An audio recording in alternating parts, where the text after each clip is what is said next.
30 வருடமாக உள்ள பிரச்சாரத்துல இந்த கடைசி 10 வருடத்துல மற்றவங்களை எதிர்த்து அவங்களுக்கு எதிராக யுத்தம் செய்யக்கூடிய வகையில் தான் நம்ம பிரச்சாரம் இருக்குது அப்படின்றத நீங்க சொல்றீங்க.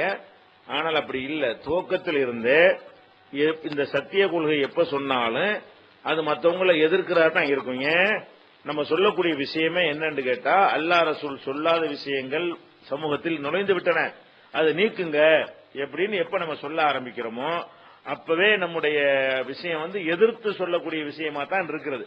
அந்த டிஃபென்ஸ் ஆள்கத்தான் மாறுவாங்க. ஒவ்வொரு காலகட்டத்திலையும் யாரை எதிர்க்கிறோம் என்பதுதான் மாறுமே தவிர, முதல்ல தர்கா முதல் மேட்டர் ஏகத்துவத்தை சொல்லும் பொழுது தர்காவை நியாயப்படுத்தக்கூடியவங்களை எதிர்த்து தான் நம்ம எல்லாமே பண்ணிக்கிட்டு இருந்தோம்.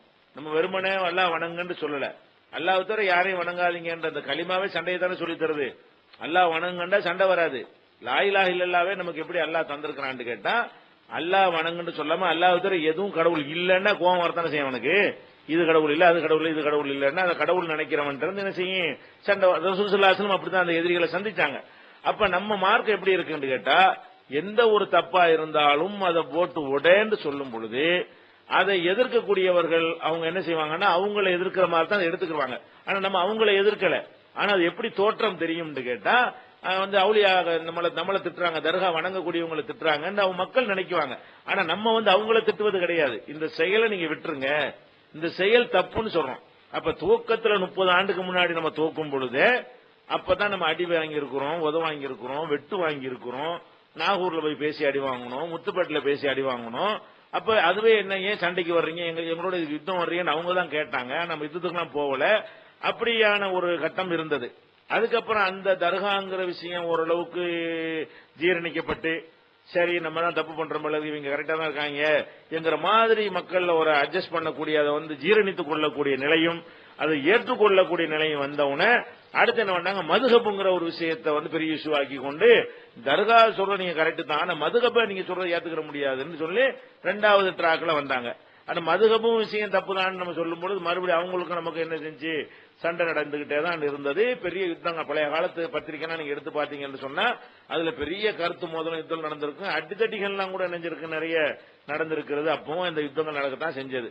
அதுக்கு பிறகு என்னன்னு கேட்டா, எதை சொன்னா மக்கள் கோவப்படுவாங்களோ அது மாதிரி பிரச்சனையா பார்த்து பார்த்து யுத்தத்துக்கு வந்தாங்க. 8 காத்துங்கிறாங்க, குறைச்சு விட்டாங்கன்னா மக்கள் கோவம் வரும்ல. ரமலான்டா ஒரு இதா நினைத்து கொண்டிருக்கும் பொழுது 20 ரக்காத் தராவீங்கிற ரத்தத்துல ஊறி போயிருக்கக்கூடிய ஒரு சமூகத்துல போய் 8 காத்துங்கிற ஆதாரம் இல்லைன்னா கோவம் வரும்ல.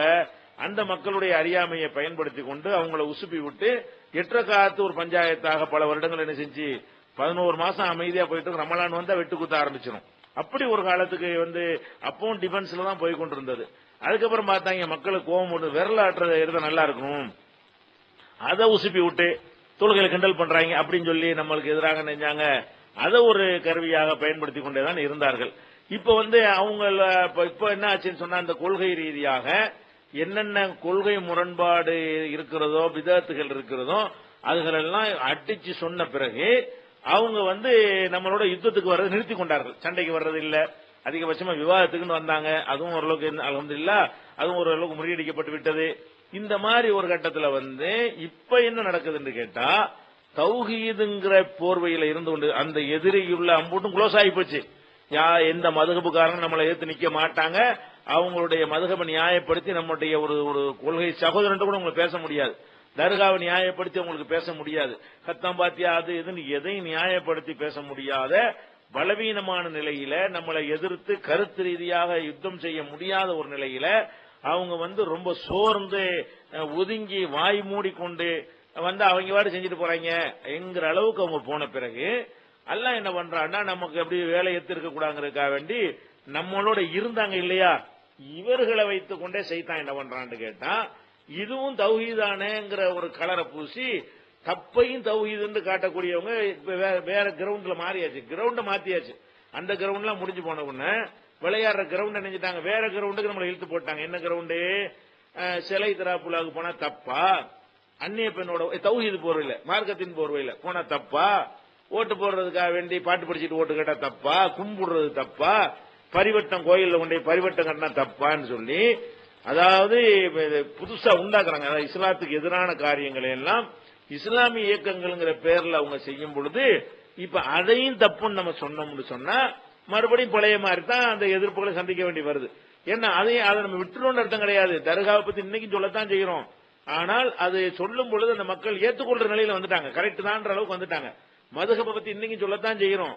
அவங்க இப்ப எதிர்ப்பது இல்லையே, திரும்ப திரும்ப திரும்ப திரும்ப சொல்லி மன ரீதியாக அவங்க பின்பற்ற விரும்பாட்டா கூட அவங்க சொல்ற கருத்து சரியா தான் இருக்குது, போயிட்டு போறாங்க, நமக்கு முடியல அவங்க செஞ்சுட்டு போறாங்க, அந்த மாதிரி வந்துட்டாங்க. இப்ப என்னன்னு கேட்டா தௌஹீதுக்கு யார் எதிரின்னு கேட்டா, தௌஹீதுங்கிற பேரை வைத்துக் கொண்டு வெளிநாட்டில இருந்து பணம் வாங்கி கொள்கிறார்கள். வெளிநாட்டுல பணம் வாங்கின காரணத்துக்காக வேண்டியே அவங்க சொல்ற அம்புட்டையும் மார்க்கண்டாக்குறதுக்கு பாக்குறாங்க. நம்ம எதிர்க்கிறோமா? அவங்க தான் இப்ப சீன்ல நிக்கிறாங்க. வேற யாரும் எதிர்க்கிறதுக்கு ஒண்ணும் இல்ல, எல்லாரையும் தான் எதிர்க்கிறோம். மத்தவங்க எல்லாம் நினைச்சிட்டாங்கன்னா ஒதுங்கி கொண்டார்கள். இவங்களுடைய இதுல கை வைக்கிறோம், அடிமட்டில் கை வைக்கிறாங்கன்னு நினைத்துக் கொண்டு இந்த வெளிநாடுகள்ல இருந்து உதவி வாங்கி கொண்டு செயல்படக்கூடிய இயக்கங்கள் எல்லாம் அவங்களுடைய தவறுகளை சுட்டி காட்டும் போது நம்மளை எதிர்க்கிறாங்க. அதனால அவங்களோட யுத்தம் செய்யற மாதிரி உங்களுக்கு என்ன செய்யுது, ட்ராக் மாறி போன மாதிரி உங்களுக்கு தெரிகிறது. அதே மாதிரி நம்ம ஜமாத்தில் இருந்து தவறான செயல் செஞ்சார்கள் என்பதற்காக தூக்கி போடுறோம். தவறான செயலை தூக்கி போடுறவங்க தார்மீக ரீதியா அவங்களுடைய கடமை என்னன்னு கேட்டா, தவறுக்கு தௌபா செஞ்சு நம்ம ஒரு தகுதி இழந்துட்டோம், நம்ம போயிட்டு ஒரு தலைமை தாங்கிறதுக்கு வர்றது தப்பு, நம்மள மாதிரி ஒரு தப்பு இந்த மாதிரி ஆட்கள்லாம் உடனே அப்படி இயக்கம் ஆரம்பிச்சுட்டு வந்தோம்னு சொன்னா நம்ம பின்பற்றி வர்றவங்க அதை எதிர்பார்த்து தான் வருவான். நமக்கு அந்த வழிகாட்டக்கூடிய ஒரு தகுதி இழந்துட்டோம்னு அவங்க ஒதுங்கி இருப்பதுதான் மார்க்க ரீதியாக தார்மீக ரீதியாக அவங்க செய்திருக்க வேண்டிய வேலையா இருந்திருக்கும். அப்படி செய்யாம என்ன பண்றாங்கன்னு கேட்டா, பாலியல் மோசடி பாலியல் லீலைன்னு நீக்கிறோம், பண மோசடி நீக்கிறோம்னா நானும் ஒரு தலைவனா இருப்பேன், எனக்குன்னு ஒரு இயக்கம் வேணும்னு அவங்க ஆரம்பிக்கிறாங்க. ஆரம்பிச்சு தொலைஞ்சிட்டு போறாங்கன்னு விட்டா மார்க்கம்ங்கிற பேர்ல தப்பு தப்பா சொல்றாங்க. அதாவது தௌஹீதுங்கிற பேர்ல எந்த கஷ்டப்பட்டு தவறான கொள்கையிலிருந்து மீட்டு எடுத்திருக்கிறோம் அந்த மாதிரி மக்கள்கிட்டயே போய் என்ன பண்றாங்க, ஏன் தர்காவுக்கு போனா தப்பா, அவன் முஸ்லீம் இல்லையான்னு கேட்கறாங்க. சிறுக்கு வைக்கிற பள்ளிவாசலுக்கு போனா தப்பான்னு கேட்கறாங்க. அப்ப அவங்க சொல்லும் போது மட்டும் ஏத்துப்பட்டு இவங்க சொல்லும் போது எதுக்காம இருக்கலாமா? நம்ம அப்பவும் தான் எதிர்த்தோம். தர்காவுக்கு போற சிறுக்காண்டு சுன்ன ஜமாத்துக்காரன் கேட்கும் போது எதிர்த்தோம். அதையே இவங்களும் டிவியில போட்டு என்ன செய்யறாங்க, அது தப்பான்னு கேட்கறாங்க. சேம் அதான் கேட்கறாங்க. அப்ப கேட்கிற ஆள் மாறும்போது அதையும் தானே எதிர்க்கணும். நம்ம என்ன நினைக்க கூடாது, அவன் சுன்ன ஜமாத்துக்காரன் சொன்னா எதிர்க்கலாம், நம்ம ஆளு சொன்னா எதிர்க்கலாமான்னு கேட்க முடியுமா?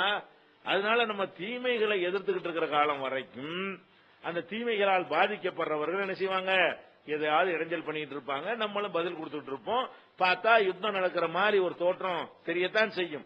அப்படி இல்லைன்னு சொன்னா ஒண்ணு எல்லாரும் நல்லவங்களா இருக்கணும், இல்லைன்னு சொன்னா நம்ம சொல்வதிலிருந்து இருந்து மறைச்சிருக்கணும். அப்பதான் எதிர்க்க மாட்டான்.